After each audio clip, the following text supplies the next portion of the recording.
chapter 12, mobile devices and Linux, which will be the last half of this chapter. So first we're going to focus on mobile devices. Who ya? All right, so we'll start with 12.1. So we got to exit out of this. Just hit escape. There you go. All right, so mobile OSs. OS stands for operating system. So let's learn about these operating systems. And we're going to start with Android versus iOS. So Android is which company? Android, which company is that? Samsung. iOS is which company? Apple. Okay. Now, the big difference between these. Now let's all focus. Right? I know a lot of people have a lot of opinions. We're just going to try to get information out and facts and terms, etc. So open source versus closed source. Who knows or thinks they can define what open or closed source is? Watkins, give us one. Open source basically means like that everyone has access to it, so anybody can contribute to like developing something or have absolute. Open source, he said, anybody can contribute to. Anyone want to add to open source? Where can you? So which one of these is open source?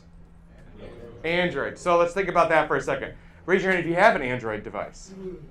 Raise your hand if you have an Android device on you. Well, hopefully not, right? Okay, good. Where on an Android device can you download applications from? Google Play Store, the internet, etc. Okay, so now let's talk about closed source. Who can tell me what closed source is? Coffee? Apple. Okay, that's a one-word definition. Let's try to use at least. Go ahead. More secure, not anybody can access it. Coffee? I was going to say you need like special permissions for like, what's it called? License to like. You need a special license, etc. Where can you download apps for on an iPhone, for iOS? Just the App Store, that's it. All right, so let's think about the operating systems for Androids versus iPhones or iOS. You can modify your Android operating system. You can put any operating system you want on there. However, and that's called rooting the device, putting your own custom software on it. What is it called when you do the same thing on an iPhone or iOS? Jailbreaking, right? And they actively try to prevent you from doing that, right? They don't give you the source code, etc., so you can modify it, etc. So that's jailbreaking. Doing the same thing for Androids is called rooting. So open source versus closed source. Open source, a lot more customization. You can download it from anywhere. But closed source, you've got to go through this vetting process, this approval, this checks and balance, etc. So it's going to be naturally more secure than, you can just click this link and boom, now you've got a virus. Or you've got this app, etc. So Apple takes more of a walled garden approach where they keep things more in-house. Who ya? All right, let's talk about the GUIs, starting with Android. Now, what does GUI stand for? Graphical User Interface. So here we have Android device. The Android device came out in 2008 on the HTC Dream. Did anyone have that device? No? 2008 was such a long time ago. It's been updated significantly since then, included on some TVs as well for their operating system. If we click next, we can see more of the operating system. Just that icon on the right.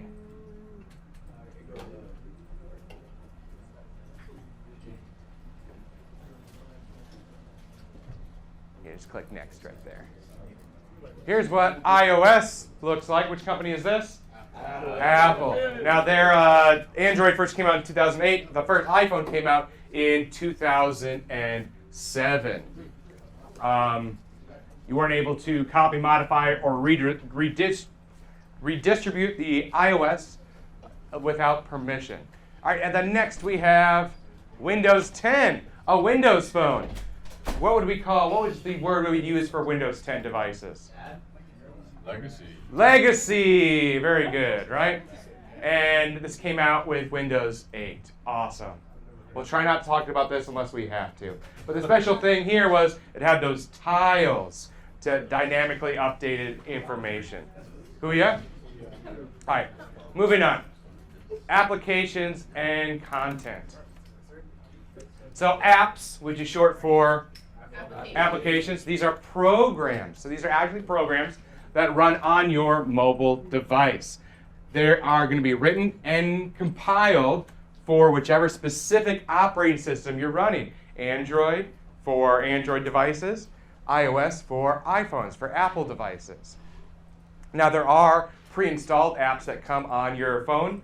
That's called bloatware, right? Like the calculator, the messages, the weather app, that's bloatware. Now you can remove that, which is a good security practice, remove anything we don't need, but anything that's installed automatically we call bloatware.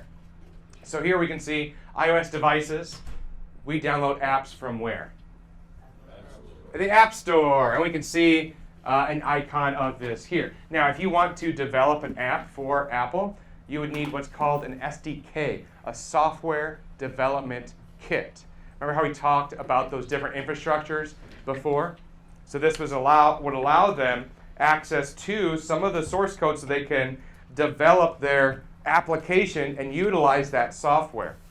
Now, in order to do that, they need an app called Xcode, or this is their programming language, which is in the Swift programming language now for iPhones. Booyah?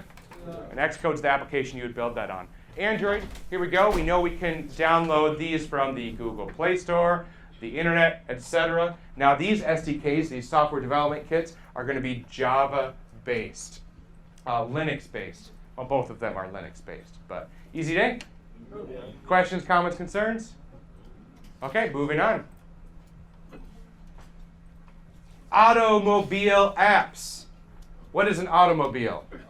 It's a car, right? So you have Android Auto, Apple CarPlay, etc. that run in the operating system of your vehicle. Newer ones are taking over control of the speedometer, the fuel gauge clusters, the AC as well. But newer vehicles, maybe not newer vehicles, that's just standard now. They have these displays in them so you can see different apps, your music, Spotify, navigation, etc. Easy day?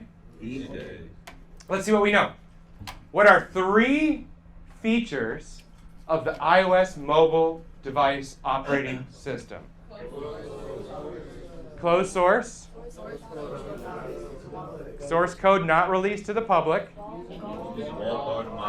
Use a walled garden method for apps. Booyah? All right, the next one is going to be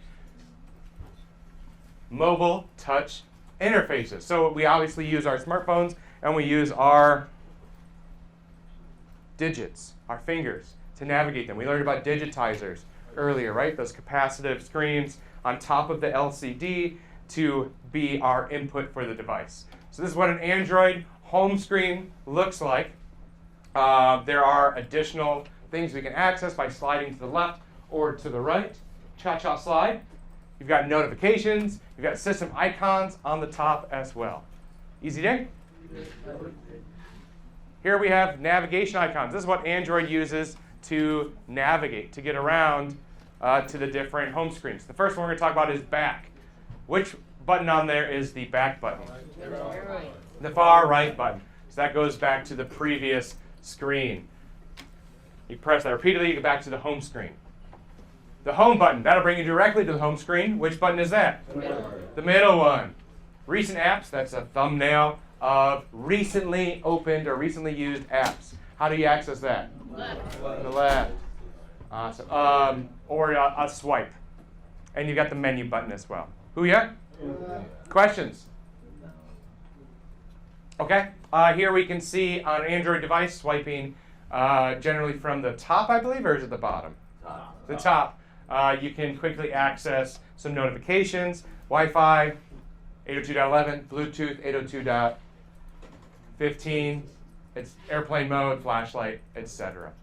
Booyah? Awesome. The next thing we have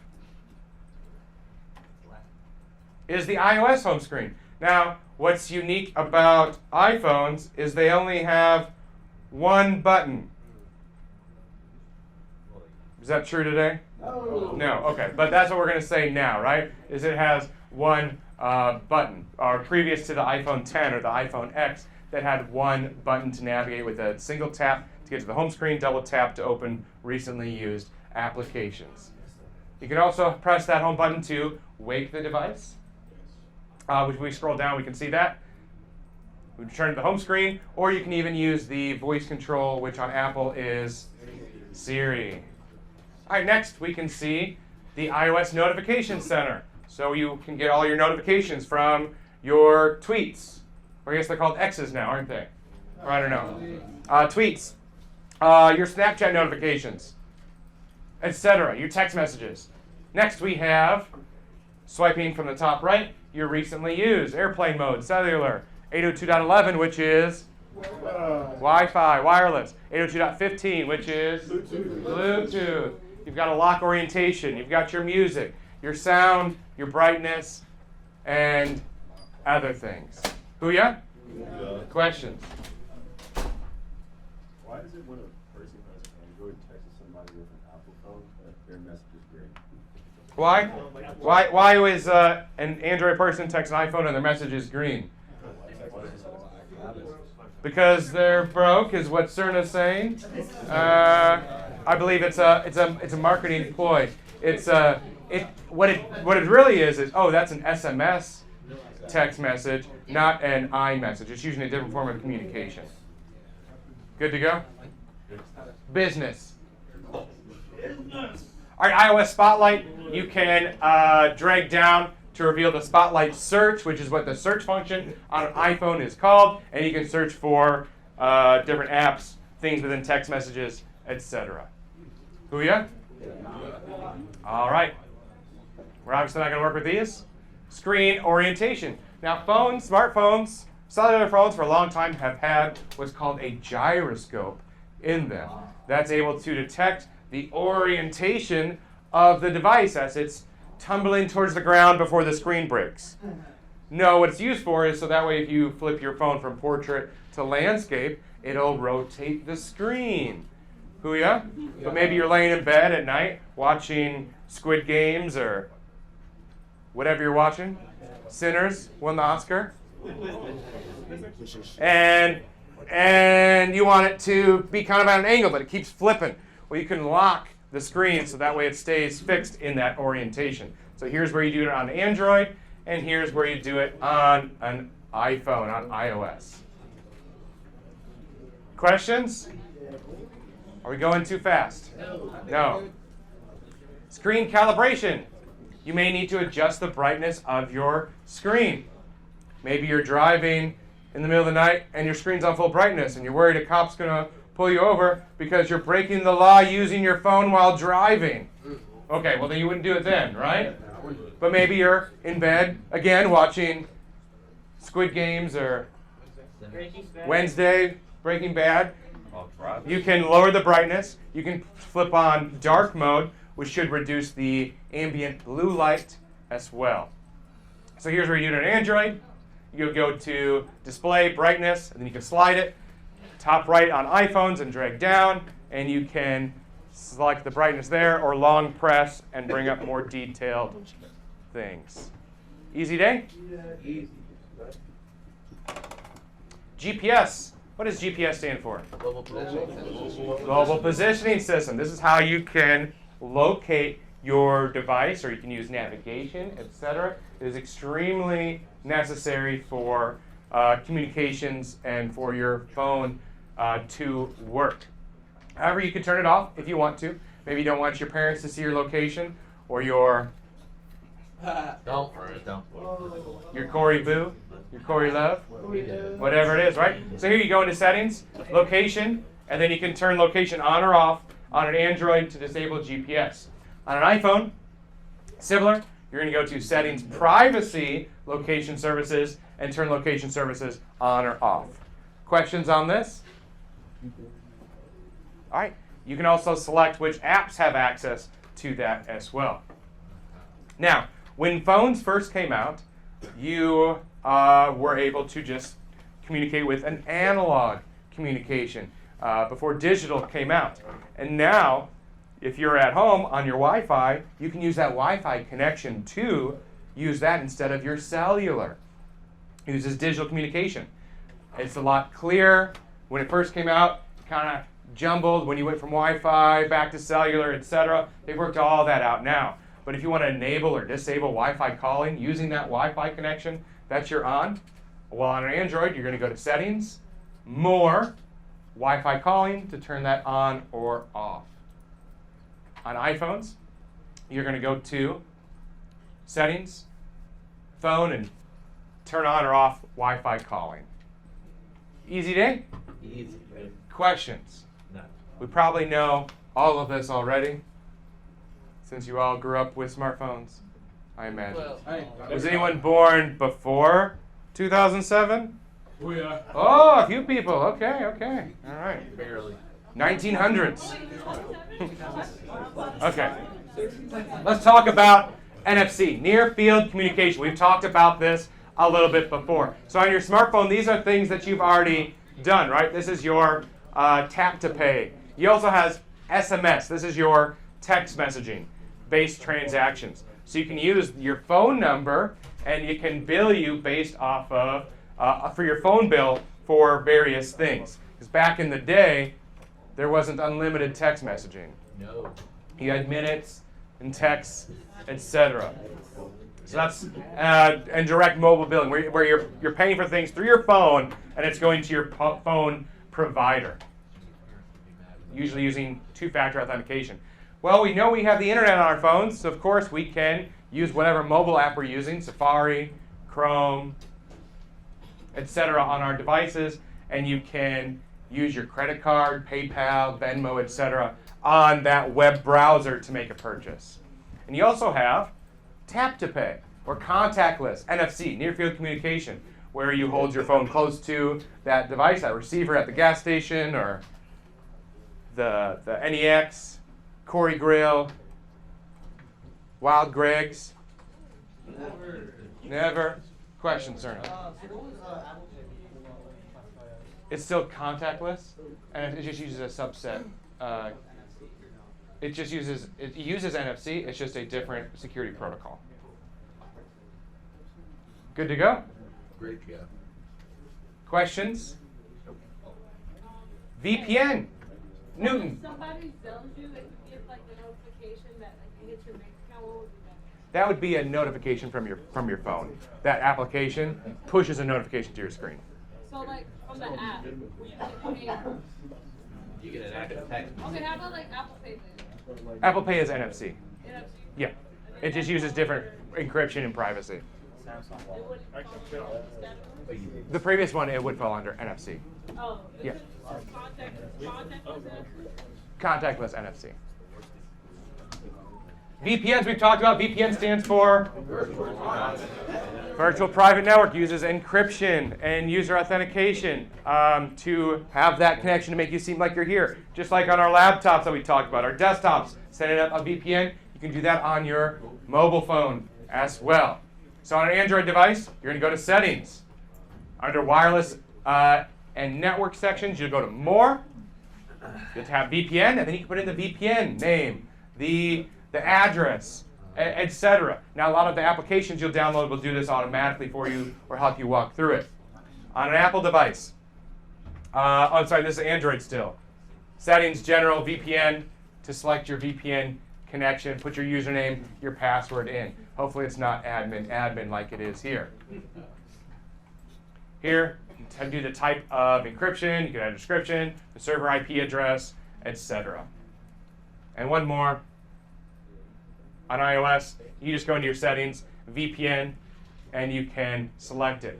And it'll walk you through whatever provider you have their instructions there. Easy day? Do we need more time to write? Yeah? Okay. Well, maybe she was writing, actually. Must be some handwriting speed right there. Yeah, it's a little fast, but most of these grew up with phones. My old Nokia, you know what I mean? Couldn't break them.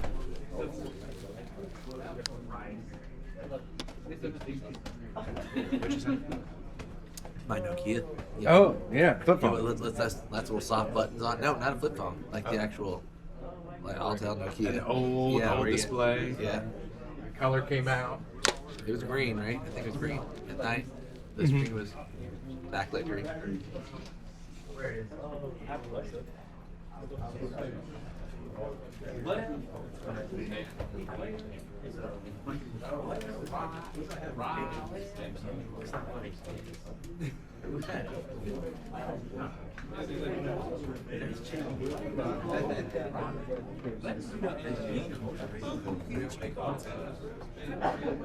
All right, we're getting loud. Let's continue. So that's VPN. The next thing we've got is. Just scroll down. Virtual assistants.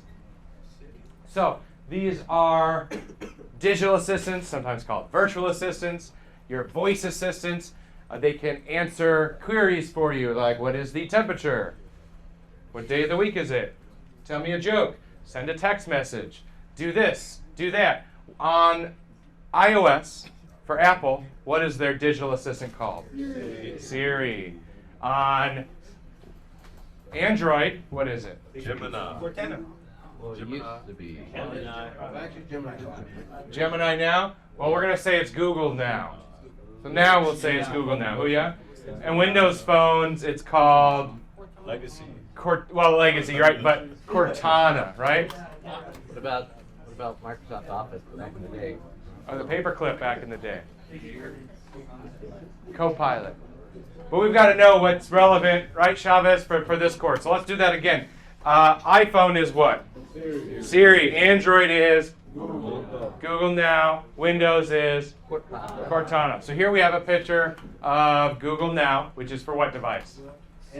Android. And you would say, okay, Google, to activate that. Siri. You say, hey, Siri. Now I believe it's just Siri. And you can toggle these settings. Who ya? And on Windows phones, it's called Cortana. So let's do that one more time. On Android, it's called Google Now. On iPhones, it's Siri. On Windows, it's Cortana. That's what we'll say, right? Even though real life, it's different. Easy day? All right. Any questions on 12.1?